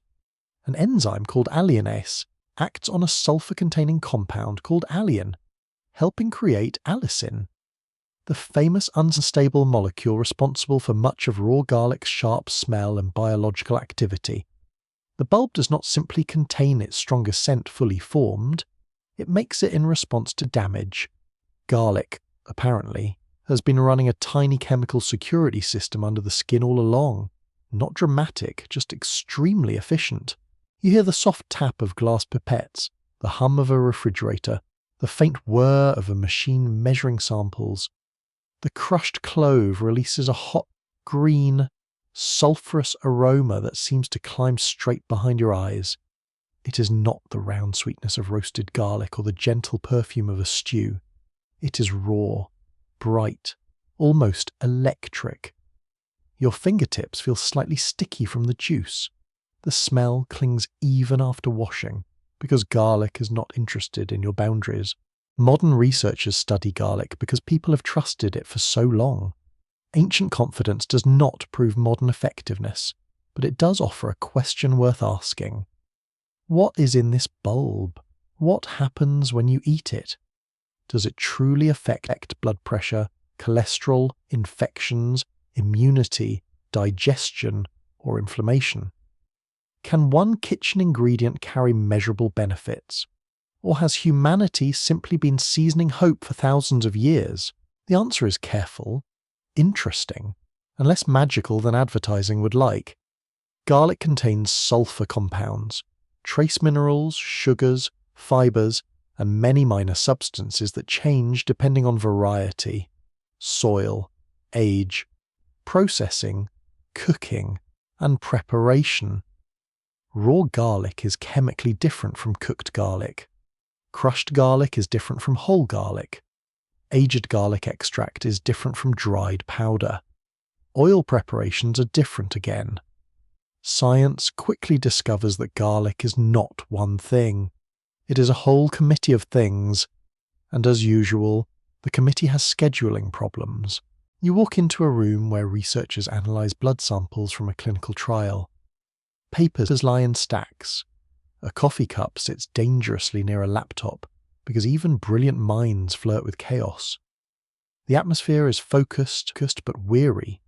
Scientists are trying to test whether garlic supplements can lower cholesterol or blood pressure in measurable ways. Some studies suggest modest benefits, especially for blood pressure in certain groups.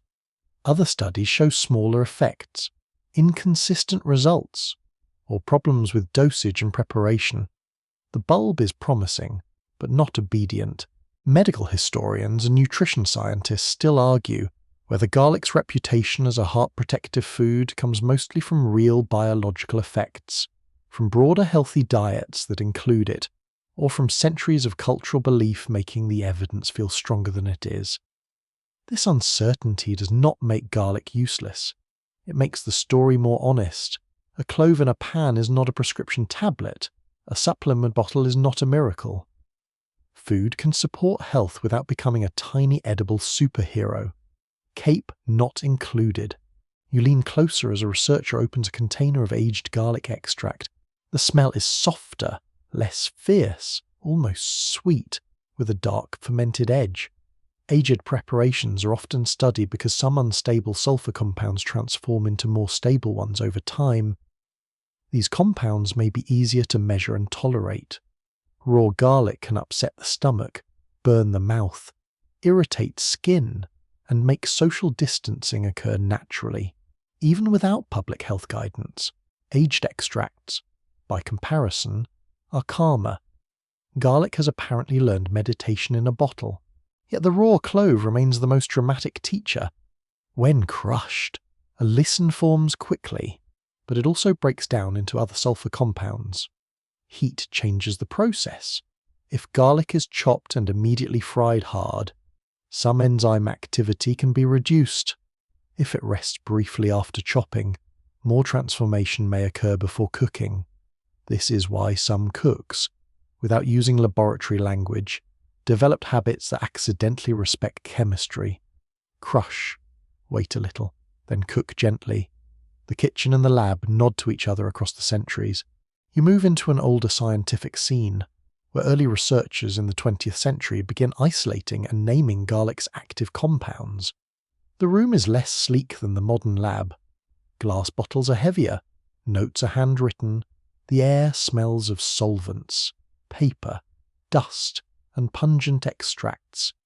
Scientists identify allicin and study its antimicrobial effects in laboratory conditions. In a dish, garlic compounds can inhibit certain bacteria and fungi. The discovery is exciting, but translating dish results into human treatment is complicated. A Petri dish is a very small, very cooperative universe. The human body is not. This is where bedtime history becomes gently suspicious of grand claims.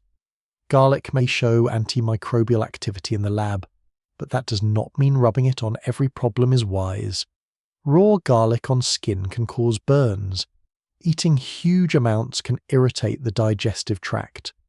Garlic supplements can interact with medications, especially those affecting blood clotting.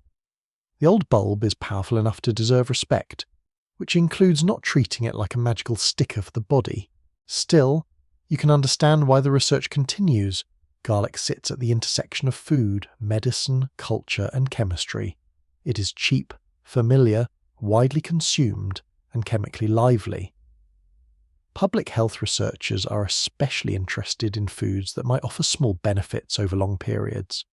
A tiny effect, repeated across millions of meals, can matter. Not every healing story needs thunder. Sometimes it is just a steady pot of soup, a clove crushed on a board, a habit that nudges the body gently. You enter a sensory testing room, where volunteers sit at small booths tasting samples. The air is controlled, but garlic finds a way to be everywhere. One sample is raw and fierce. One is roasted until soft and nutty.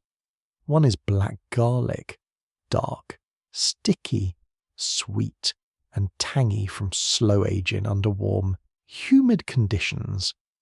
Here is the quirky tidbit black garlic, now beloved by chefs for its molasses-like flavour, is not a mysterious ancient relic from a wizard's pantry, though it sometimes looks like one. It is made by carefully aging whole bulbs until the cloves turn dark and mellow, creating something that tastes more like balsamic fruit than the sharp bite people expect. A volunteer tastes it and looks surprised. Garlic has changed costume entirely. No sting, no attack, just deep sweetness, soft texture, and a whisper of its old self. You feel the clove between your teeth, tender and almost gummy. The smell is earthy, rich, and faintly sour. Science can explain some of this through reactions involving sugars and amino acids, moisture, heat, and time. But explanation does not remove wonder. It simply gives wonder a clipboard. In another room, food chemists study what happens when garlic meets oil. The surface shimmers in a pan. Minced garlic enters and sizzles, first pale, then golden, then dangerously brown. The sound is delicate at first, then urgent. The smell moves from sharp to savoury to sweet, and then, if neglected, to bitter disappointment. Garlic teaches timing. It punishes arrogance. It has ruined many meals in less than 30 seconds, which is impressive for something so small. The science of smell is equally fascinating. Garlic breath comes from volatile sulfur compounds that travel through the bloodstream and leave through the lungs and skin. Brushing teeth helps the mouth, but some of the scent is already on a deeper journey. Apples, mint, lettuce, and milk have all been explored as possible, breath-softening companions, with varying results. The most reliable approach may simply be eating garlic with people who also ate garlic. This is not romance advice exactly, but it has worked for countless dinners. You watch a nutrition researcher compare diets across populations. Garlic rarely acts alone. It appears in meals full of vegetables, legumes, herbs, fermented foods, grains, fish, or olive oil, depending on the cuisine. Studying one ingredient inside a whole pattern is difficult. Is the benefit from garlic, from the meal, from the lifestyle, from lower processed food intake, from social eating, from walking to the market, from income, from genetics, from luck? The spreadsheet sighs quietly. Human life is rude to clean variables, yet garlic remains scientifically interesting precisely because it refuses to fit one neat box. It is a flavor compound factory, a cultural symbol, a possible modest health aid, a digestive irritant for some, a culinary foundation for many, and a research puzzle with breath consequences. It can be roasted into sweetness, fermented into darkness, dried into powder, extracted into capsules, and still somehow remain the same old bulb from the kitchen counter. The laboratory grows quieter, machines hum in the background. A researcher labels the final sample, snaps the lid shut, and removes their gloves. The smell of garlic still hangs in the air, softer now, mixed with clean surfaces and late-night fatigue. You rest your hand on the cool metal bench. It feels smooth, almost cold, unlike the warm roughness of soil or the grain of a cutting board. Here, garlic is measured, separated, named and questioned, yet it does not lose its strangeness. Under the microscope, in the trial report, in the frying pan, and on the breath of someone who enjoyed dinner with confidence, garlic remains wonderfully itself. Science has not taken the mystery away. It has shown that the mystery has structure. Inside, every clove is a small chemical drama waiting for pressure, heat, time, and human curiosity. The room settles into silence, and the sharp scent slowly fades, leaving behind a calm thought. Even the most familiar things may be quietly complicated, patiently waiting for someone to cut them open and ask what they are. You stand in a present-day kitchen in the quiet hour when the world has not fully decided whether it is awake. The counter is cool beneath your fingertips. A kettle clicks softly as it begins to heat. Somewhere outside, a car passes through a wet street, its tires whispering over pavement. The room is ordinary in the most comforting way: a cutting board, a bowl, a little salt, a bottle of oil, a knife resting with its blade turned safely on. And there, near the onions, sits a bulb of garlic. It looks simple, pale, dry, almost shy. A little bundle of cloves wrapped in paper skins, waiting beside the stove as if it has not spent thousands of years travelling through human hunger, healing, superstition, trade, class anxiety, family memory, and dinner. You pick it up. It is lighter than you expect. The outer skin flakes under your thumb. It makes a soft, papery sound, like a tiny letter being opened from a very old friend. This is one of garlic's modern truths. It is now grown and eaten across much of the world, used in cuisines from the Mediterranean to East Asia, South Asia, Latin America, the Middle East, Africa, Europe, and beyond. It has become so common that many people do not notice how global it is. Garlic appears in tomato sauce, noodle broth, curry pastes, roasted vegetables, pickles, stews, sausages, dips, marinades, soups, dressings, and sauces. It may be minced finely, smashed roughly, sliced thin, Roasted whole, fried crisp, fermented dark, or left raw enough to make the room blink. You place one clove on the board and press it with the flat side of the knife. There is a small crack. The skin loosens. The smell rises at once, clean and sharp, pushing through the morning air with the confidence of something far larger than itself. Your fingers become scented almost immediately. You rub thumb against forefinger and feel the faint stickiness of garlic juice. It is a small domestic magic trick. One clove, one press, and the whole kitchen changes. A pan warms on the stove. Oil gathers in a golden pool. When the garlic enters, it sizzles softly, and the sound is gentle enough for the edge of sleep. Tiny bubbles cluster around the pieces. The scent deepens from raw bite into sweetness, warmth, and savoury comfort. The room fills with that familiar promise that food is becoming food, not merely ingredients waiting for direction. It is one of the great everyday transformations, and it asks for almost nothing from you except attention. Not too hot, not too long. Garlic rewards patience and punishes distraction, which is rude but educational. In modern kitchens, garlic carries memory as strongly as flavour.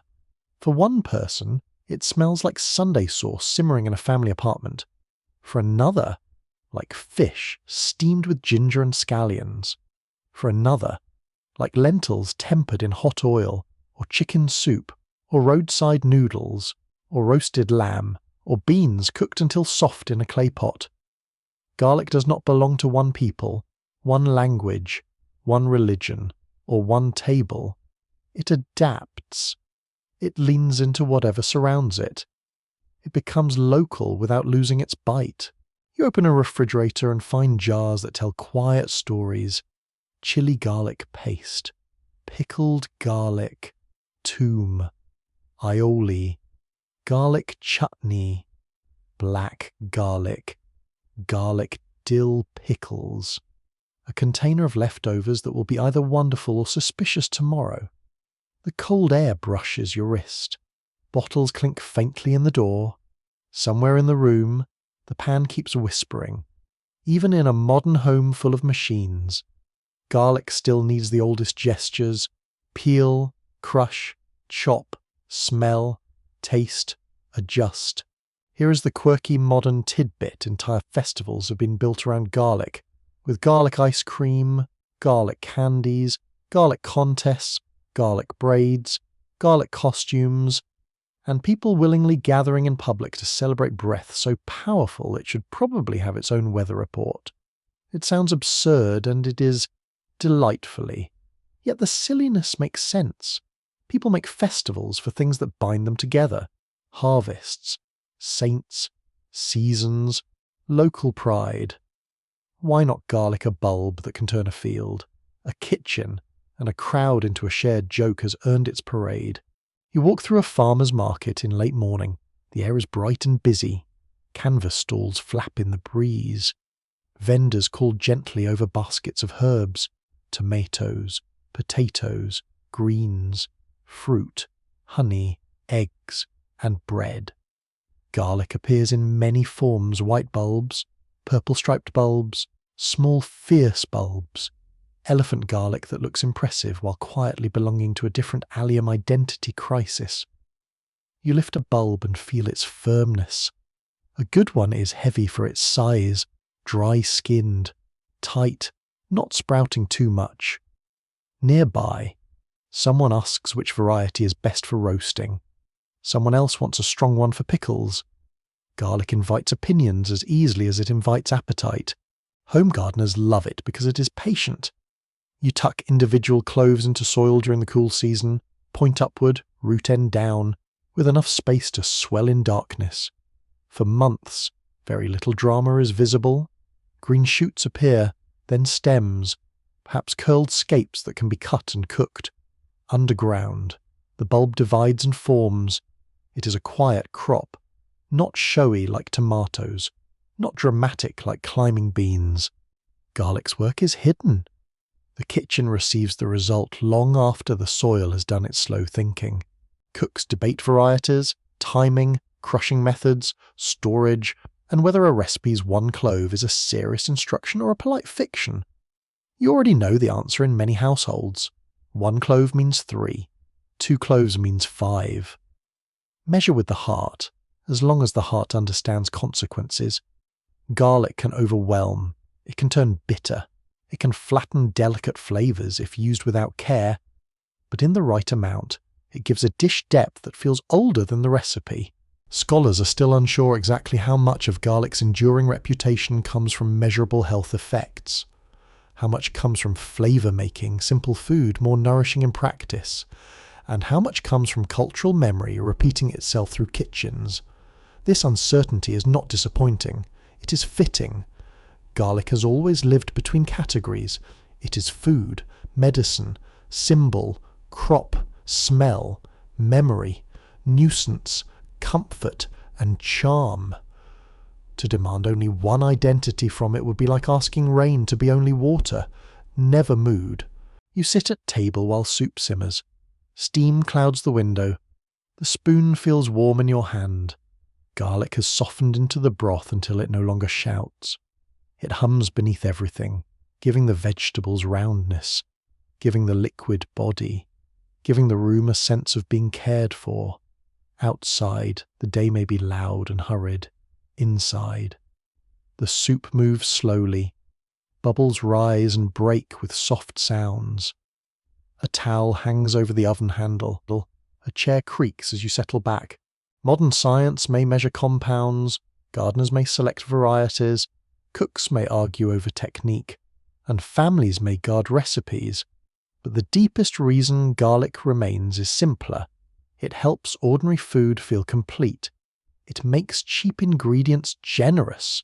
It makes cold evenings kinder. It makes kitchens smell inhabited. It asks you to use your hands, to break open a clove, to notice heat and scent and time. In a world that often tries to make meals faster, smoother, or quieter, garlic remains gloriously physical. You think of how often people apologize for garlic breath. How funny that is. Really? Garlic scent is proof that you ate something alive with flavour. It is evidence of supper, of shared bowls, of sauces wiped up with bread, of conversation leaning late into the evening, of someone cooking for someone else, of hunger answered with warmth. Yes, perhaps keep a mint nearby if you must enter polite society, but do not be too ashamed of the scent of having lived. The kitchen grows dimmer as evening comes. You roast a whole head of garlic, wrapped in foil or tucked in a small dish with oil and salt. The oven heat does slow work. When it's ready, the cloves slip from their skins soft, golden, and sweet. You spread them on bread. The texture is smooth beneath the knife, almost like butter. The flavour is mellow, earthy, and comforting, with only a memory of raw fire. Garlic can age into gentleness without losing itself. That is no small wisdom. The bulb on the counter waits beside the cutting board, half used, half whole. It will return to another meal. Perhaps tomorrow it will meet greens, perhaps beans, perhaps noodles, perhaps a sauce so simple it needs only oil, salt, heat, and faith. It does not care about being fashionable. It has outlasted fashions. It does not need gold, ceremony, or permission. It only needs a hand to reach for it. Now the room quiets. The pan is washed and left to dry. The knife rests clean in the rack. Your fingertips still carry a faint trace of garlic, softened by soap but not entirely gone. The scent is smaller now, more like a memory than a signal. Outside, the night folds itself around windows and rooftops. The kitchen holds its warmth a little longer. You breathe slowly. The bulb sits in shadow, pale and patient, ordinary as bread, strange as old medicine, comforting as a familiar voice in another room. Its skins are thin, its history is deep. Its place in the kitchen is secure not because it is rare, but because it returns, meal after meal, century after century, to do the humble work of making life taste less lonely.